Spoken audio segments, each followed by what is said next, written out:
Levantem-me a levantar-se. A doutora Sofia que é a dona da casa, portanto eu aqui não mando nada. É que obedeço a ordens superiores. Também não conheço ordens inferiores. Correu bem ontem da guinha.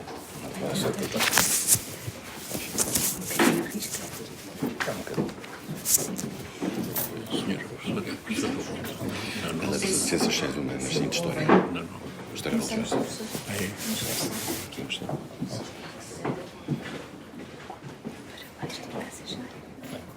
Só uma pessoa daqui.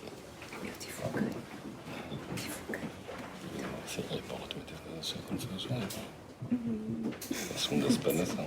Então, boa tarde. Eu sou a Sofia Barraca. Para quem não me conhece, sou editora jurídica da Almedina há mais de 20 anos. Neste momento tenho a coordenação do jurídico e cabe-me então dar-vos as boas-vindas, mas breves palavras apenas para vos dar as boas-vindas a todos neste dia de calor, nesta véspera de feriado e para muitos véspera de fim de semana prolongado. Agradecer também a presença dos nossos convidados, o Sr. Dr. José Vera Jardim e a Dra. Paula Borges Santos. Muito obrigada pela disponibilidade de estarem aqui hoje a fazer a apresentação do livro Direito da Religião, da autoria do Sr. Professor Jorge Bacelar Gouveia.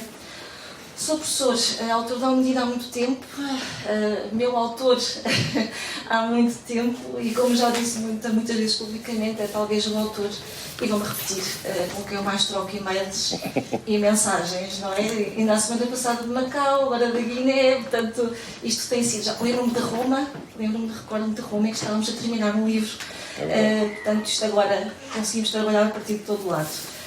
Sei que este Direito da Religião foi um livro muito trabalhoso para o seu professor, confidenciou-me nisso.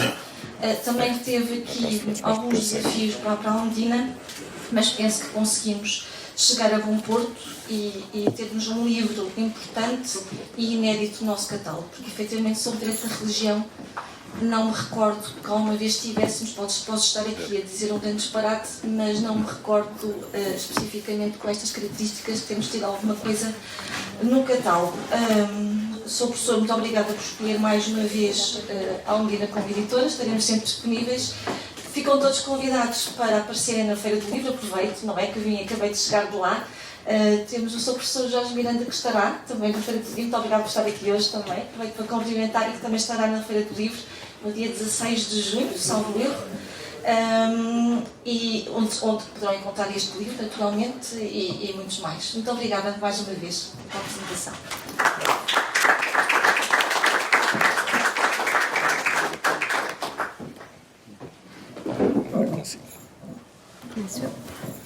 Bem, muito boa tarde a todos. Pensava eu que seria a última, afinal começa-se aqui por mim.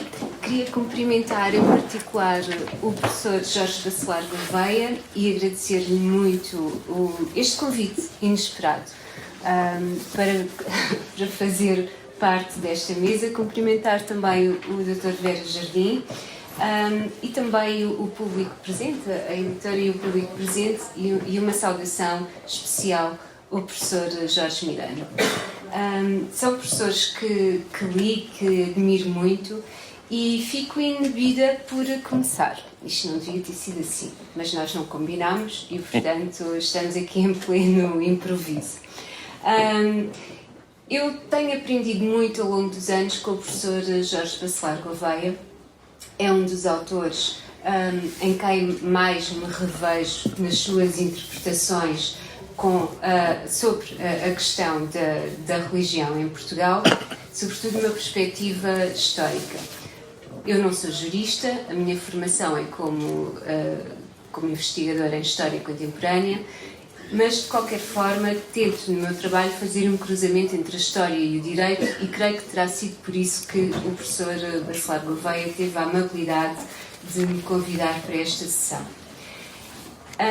Esta é uma obra de maturidade, é uma obra de cultura, é uma obra de diálogo intenso, não só com os seus pares académicos, mas talvez ainda mais importante do que isso, é uma superação de um diálogo com as ciências jurídicas e uma abertura ao contributo de outras disciplinas. É importante salientar isso, não é muito frequente esta atitude entre os nossos académicos.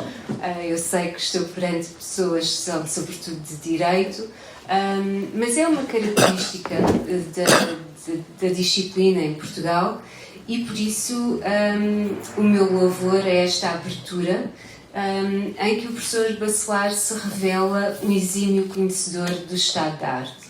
Não lhe escapa praticamente nenhuma referência e isso é notável tendo em conta que um olhar múltiplo sobre disciplinas obriga a uma convocação e a uma atualização constantes que apreciei muito.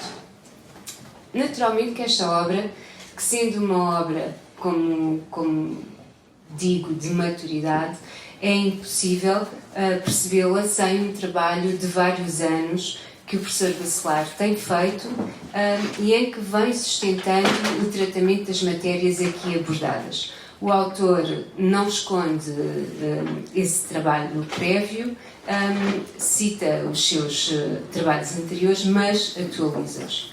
De qualquer forma, o que é importante neste grande volume, que é um manual, mas é mais do que um manual, alguém dizia há pouco que era uma enciclopédia, é um livro que convida e devia ser quase de leitura obrigatória para todos os investigadores da área da história que queiram trabalhar a questão da religião, qualquer que seja a perspectiva que escolham. Porque, de facto, é muito rica e nós, em História, temos um déficit de cultura jurídica que muitas vezes prejudica os trabalhos que fazemos. Aqui, o que eu gostaria de salientar é a reivindicação da autonomia deste setor do direito, que fica totalmente assumido neste livro e que, aliás, convence a argumentação do autor. Direito da religião, há outras propostas em Portugal que o autor discute e propõe, e identifico-me totalmente com a sua proposta. É uma excelente proposta que fundamenta muito bem. Não sei quanto tempo tenho aqui uma exposição relativa, mas vou tentar encurtar. É difícil fazer a apresentação deste livro, na realidade, precisamente porque tem esse traço um pouco de ser um manual e tratar muitos temas. O livro é composto por 3 partes. A primeira, que apresenta a teoria do direito da religião, e em que aqui há uma explicação do fenómeno religioso como realidade social e humana, em relação à qual o direito se propõe como um dever ser. E isto é uma evolução notável se pensarmos, por exemplo, nos primeiros autores, se eu pensar em Masnuque e Sousa, que também é muito citado pelo professor Bacelar ao longo do texto, em que não havia propriamente esta dimensão. Portanto, há aqui uma ideia que o direito encara a religião como manifestação legítima e que é a partir do Estado que se manifesta e estabelece a sua regulação, ou o estatuto jurídico do religioso. Todavia, tal não supõe uma redução à relação do Estado com o fenómeno religioso, mas envolve a consideração, e esta é a parte mais nova em relação àquilo que é a tradição do chamado direito eclesiástico em Portugal, que é o envolvimento da consideração do ordenamento privativo das religiões. Nesta trajetória, o autor destaca, e bem a meu ver, o papel do Estado de Direito na proteção da liberdade religiosa, e é aqui que cabe uma observação dos vários modelos da relação entre a Igreja e o Estado, concluindo o autor que predomina o modelo da laicidade na atualidade.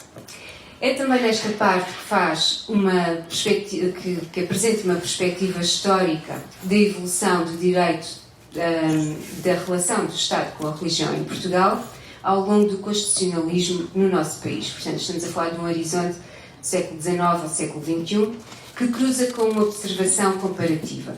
E, portanto, vai percorrendo vários países, Estados Unidos, Itália, Alemanha, França, mas também de forma inovadora o enquadramento nos direitos de língua portuguesa. Angola, Brasil, Cabo Verde, Guiné-Bissau, Moçambique, São Tomé e Príncipe e Timor.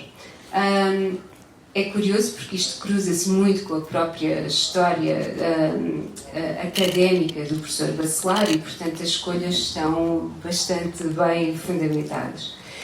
Destes vários casos, deste estudo comparativo que aqui é feito, ficamos com uma imagem de uma diversidade de arranjos constitucionais, da generalização do princípio da laicidade, da consagração desigual da liberdade religiosa e de uma baixa intensidade de acordos entre os Estados e as confissões. O autor, na minha perspectiva, formula, mas não concretiza, uma questão muito interessante, que é: existe ou não um modelo lusófono do direito da religião? Obviamente que se percebe muito bem a intencionalidade desta formulação, em forma ainda interrogativa. Obviamente não nos dá a resposta porque nos quer fazer pensar. No entanto, acho que vale muito a pena, em edições futuras, responder-nos, não é? Ou pelo menos trabalhar, nem que seja num livro autónomo, esta questão que me pareceu realmente apelativa.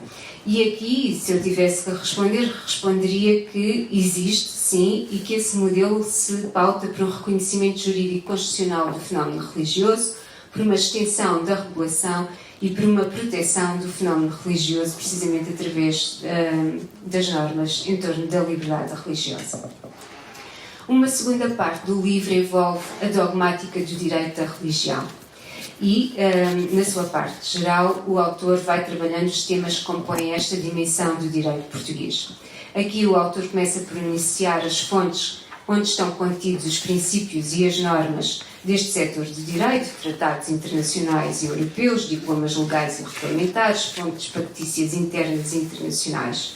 Enumera as orientações e princípios que, se quiserem, delas extraem, e fica claro que o principal destaque é dado à liberdade religiosa, que o professor Bacelar considera ser hoje o paradigma fundamental da relação do Estado com a comunidade. E depois de dissecar as múltiplas dimensões da liberdade religiosa, sujeitos, objetos, conteúdos, vicissitudes e natureza, acaba por centrar a sua atenção nas instituições religiosas. Porquê? Porque faz um exercício de enraizamento e aborda a dimensão organizatória da liberdade religiosa, quer na sua expressão de confissões coletivas, como através dos seus ministros de culto. A terceira e última parte reflete a dogmática do direito da religião na sua parte específica. E para temas desta parte, o autor vai eleger 6 temáticas, qualquer um deles de grande complexidade e de leitura apetecível. Primeiro, a religião e a autonomia, e sobre este tema encontramos as questões da privacidade, da personalidade, da autonomia individual, os temas da proteção da vida e da assistência religiosa. Um dos mais clássicos, como o tema da interrupção voluntária da gravidez, outros temporalmente mais recentes, como o da proteção de dados pessoais informatizados relativos à fé individualizada. Sobre a temática, aliás, que o autor se debruça já há vários anos. A seguir temos a religião e a política, este é um dos meus preferidos, confesso.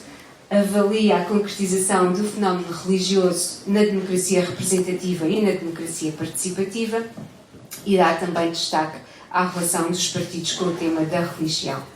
Aqui pensei em encontrar a posição que é prévia à Constituição de 76, por exemplo, da Igreja Católica, da doutrina da Igreja, que também rejeita a confessionalidade dos partidos políticos desde o Concílio Vaticano II. Acho que essa referência poderia ser interessante aqui, uma vez que sistematicamente o autor vai dialogando também com aquilo que é o contributo da doutrina católica para muitas das ideias e das propostas que foram consagradas em Portugal.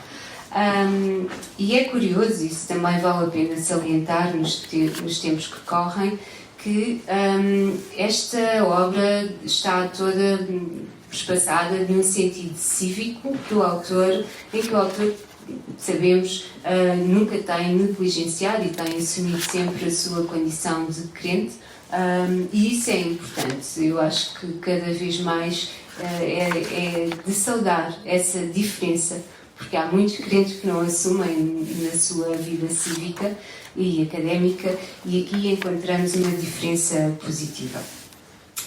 Outro tema, religião e justiça, como é que o poder jurisdicional intervém no fenómeno religioso, tratando ainda como a jurisdição estadual acomoda e com que limites a jurisdição eclesiástica. Outro tema, a religião e a economia, analisando a atividade religiosa como atividade económica, segurança social, impostos, publicidade e proteção dos bens religiosos. Religião e sociedade, como interfere a religião com instituições como o casamento, mas também nas relações de trabalho e convicções religiosas dos trabalhadores, tratamentos médicos ou o bem-estar animal em caso de sacrifícios religiosos. E, por fim, religião e cultura, relação com a educação, difusão de conteúdos religiosos nos mídia, liberdade de criação cultural ou a prática desportiva. E aqui gostava de perguntar, isto não é uma arguição, mas gostava de dialogar com a autora e perguntar-lhe porquê não dizer nada sobre as redes sociais. Não é possível dizer como é que a questão do direito e esta regulação pode dialogar com esta nova realidade. E o professor Bacelar é sempre tão sugestivo e arrisca tanto que eu, lá está, numa próxima edição, gostava de ver aqui nesta parte algo sobre as redes sociais. Bom, ideias principais, só 2 ou 3, porque é impossível dar-vos um panorama mais claro ou entrar aqui num debate muito aprofundado, mas gostava, como ideias que retirei para mim, para o meu trabalho, gostava de salientar as seguintes.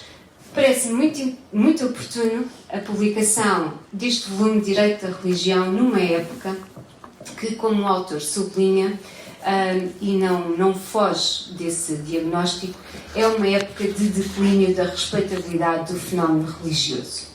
Isto é importante, torna a obra mais necessária, e o autor menciona, concretiza o que é esse declínio.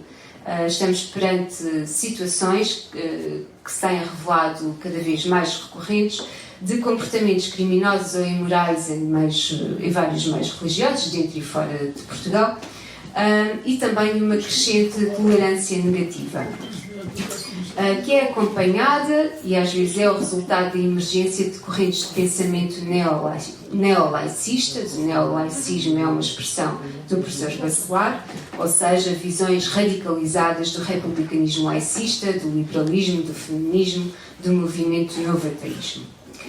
Esta ideia de declínio, a história contemporânea confirma, a ciência política também, e aqui o direito também, e parece-me um ponto que nos vai ocupar muito nos próximos anos. Vamos ver se a Igreja Católica, em particular, não se tornará uma igreja de resistência. Vamos ver o que pode suceder. Outra ideia fundamental é a ideia do direito da religião como disciplina unitária, portanto, dizendo respeito a qualquer religião e não envolvendo apenas as relações com o Estado. O professor assenta a defesa do direito à religião na noção de um pluralismo jurídico, também pelas fontes que formam esta disciplina, e introduz com alguma novidade a questão das fontes factícias, fazendo uma reflexão que espanta que não tenham sido celebrados mais acordos de direito interno. Isto é contrastante com a realidade de outros países e também é contrastante com o dinamismo que têm esses acordos factícios no âmbito do direito internacional. Quanto aos princípios fundamentais, o autor pergunta se há princípios jurídicos exclusivos do direito da religião. Conclui que sim, na linha de outros autores em Portugal, por exemplo, o Dr. Saturnino da Costa Gomes, e acrescenta que isso reforça a autonomia pedagógica e legislativa ao âmbito do direito da religião. Valoriza os princípios estabelecidos pelo legislador ordinário e não só os de enunciação constitucional. E há aqui uma ampla valorização da Lei de Liberdade Religiosa de 2001. E estamos com o professor, com o Dr. Vera Jardim, portanto, é incontornável falar desta lei de 2001 e aqui o livro uma boa parte do livro é uma análise muito detalhada da Lei de Liberdade Religiosa de 2001. O autor conclui que a laicidade não é incompatível com formas cooperativas do Estado com o fenómeno religioso e que não é determinada por uma casuística. O princípio da colaboração é aqui um dos princípios que ganha mais pertinência nesta construção teórica que nos propõe. Valoriza também o princípio da tolerância em época de pluralismo social e religioso, mas duvida que possa revelar uma especificidade do direito da religião. E recorda, e bem, que vem da teoria e da dogmática dos direitos fundamentais, mas que este princípio da tolerância ganha uma força nova e um interesse novo em casos em que pode haver colisões entre direitos fundamentais.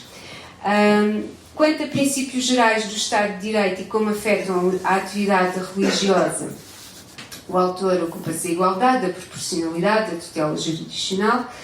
A liberdade religiosa apresenta-a como um direito fundamental constitucional. Eu gostei bastante desta formulação e é, como vos digo, uma parte muito substancial do livro, da qual eu destacaria a tese da indispensabilidade da liberdade religiosa em estado de exceção constitucional, sublinhando a dimensão organizatória ou constitucional e ainda até neste aspecto mais além do que a própria lei de liberdade religiosa, revisitando, por exemplo, algumas das inúmeras declarações do estado de emergência em Portugal em 2020 e 2021, que o autor considera, e isso conhecemos, inconstitucionais. É também interessante a defesa que faz da prevalência da liberdade religiosa em casos de colisão com outros direitos fundamentais, analisa o regime da liberdade religiosa e aqui teria sido interessante discutir, parece-me um pouco mais a possibilidade, agora vou fazer mesmo uma provocação séria, de uma reforma da lei de liberdade religiosa. Não conheço o ponto da discussão, mas talvez esta lei de liberdade religiosa, isto não é complicado aqui com o Dr. Vera Jardim, mas enfim, é uma ocasião para abrirmos este debate, possivelmente, precisamente por causa da questão da restrição dos direitos. Para trás ficou uma questão que eu não mencionei, mas menciono agora. Na parte da evolução histórica ou constitucional, fiquei agradavelmente surpreendida com a menção que o professor Bacelar faz ao constitucionalismo autoritário. Em Portugal ainda são poucos os autores que acolhem o constitucionalismo autoritário, como sabem melhor que eu, é uma fórmula muito discutida. Muitos não aceitam que um regime autoritário gere um constitucionalismo. Eu aqui estou em sintonia com o professor e, portanto, também por isso gostei de ver esta fórmula consagrada neste livro. Identifico-me totalmente com as várias fases que estabelece e com o que diz, quer para o Estado Novo, quer para a democracia. Fico sempre mais reticente quando vejo a questão do regime fascisante.